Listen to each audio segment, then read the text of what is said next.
on a un beau petit travail aujourd'hui. On a sorti la moto, voilà, on a sorti la moto. Et puis, il faut que je m'occupe de ça encore, le relais de démarrage, j'ai encore un problème avec ça. Ça, c'est pas trop un problème. Et puis, l'autre chose que je suis en train de faire, c'est m'occuper des freins. Donc, c'est la journée des doigts sales. Ah non, ils sont plus sales, ceux-là. J'avais déjà fait des freins sur les autos. J'avais déjà fait des freins sur mes autos, puis ça semble assez, c'est assez facile parce que les freins sont accessibles. Mais là, le disque est assez abîmé, on va faire avec, j'ai pas le choix.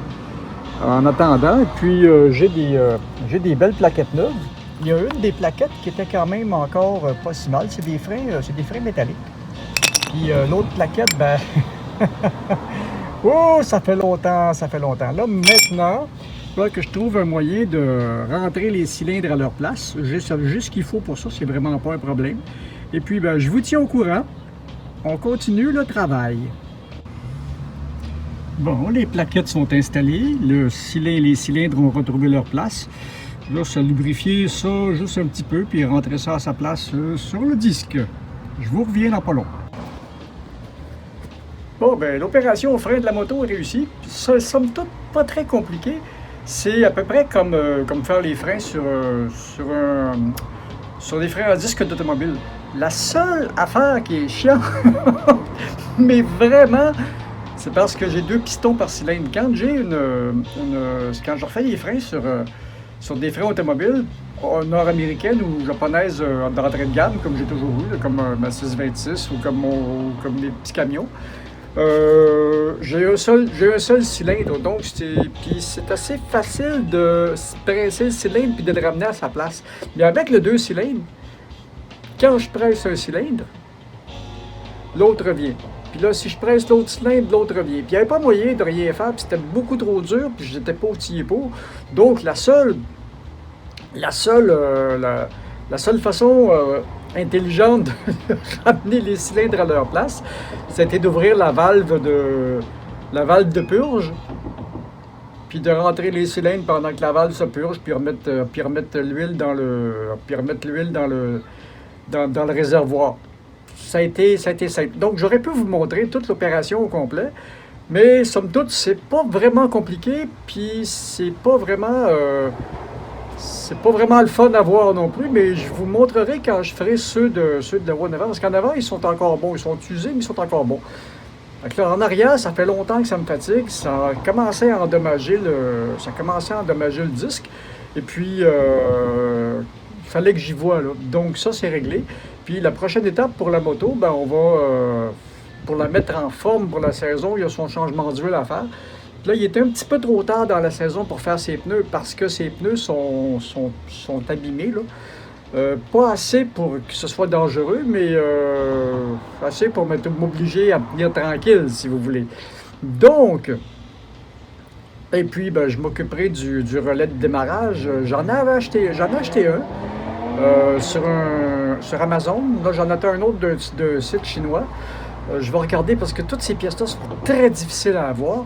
Et puis éventuellement, il va falloir que j'aie aussi sur l'entrée d'air du moteur, à la sortie du carburateur, il va falloir que j'aie le petit tube en caoutchouc sur le côté gauche qui me manque parce qu'il commence à être abîmé. Donc la dernière fois, je l'avais arrangé avec du comment est-ce qu'ils appellent ça, avec de l'uréthane pour les revêtements de maison. Et puis, ben, ça tient depuis ce temps-là.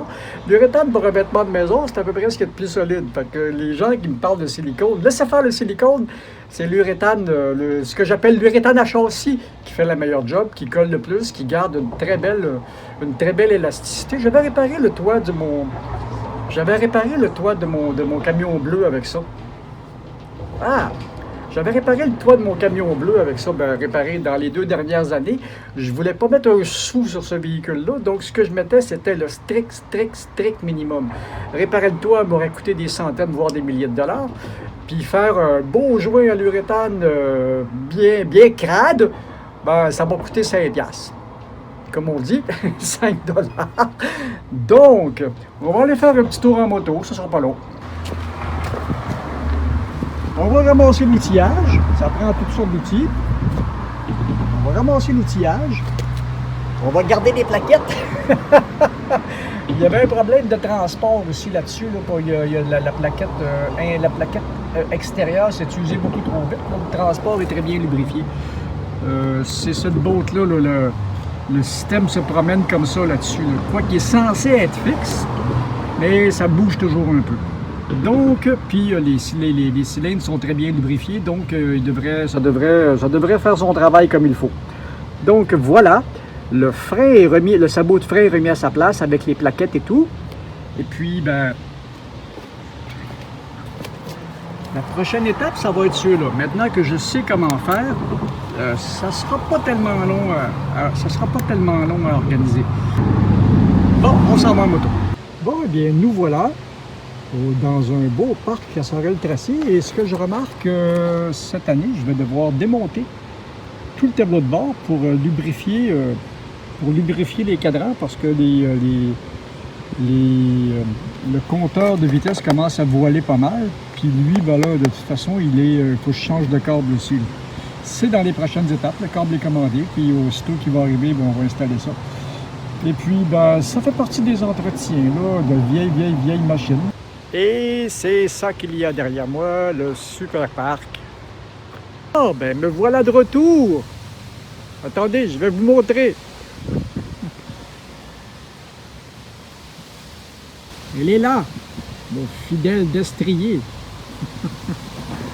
La bête. Ça, la première petite promenade a bien été, les freins vont bien. Et puis, ben, j'ai commandé les pièces pour réparer les autres affaires. Je vous montrerai ça. Peut-être que je ferai des vidéos avec ça. Peut-être que j'en ferai pas. Je sais pas. Et puis, ben, c'est ça. C'était une belle petite après-midi. Et puis, j'ai appris à faire des freins sur la moto avec les systèmes, avec les pistons, avec les systèmes de freinage à 2 pistons. J'ai pas trop galéré pour réparer ça aujourd'hui. Mais le prochain coup, on va savoir exactement comment faire, puis je vais galérer encore moins. Donc, c'est ça. À la prochaine, amusez-vous bien, puis bonne semaine. Moi, je vais aller faire tout ce que j'ai à faire parce que je travaille demain. Salut!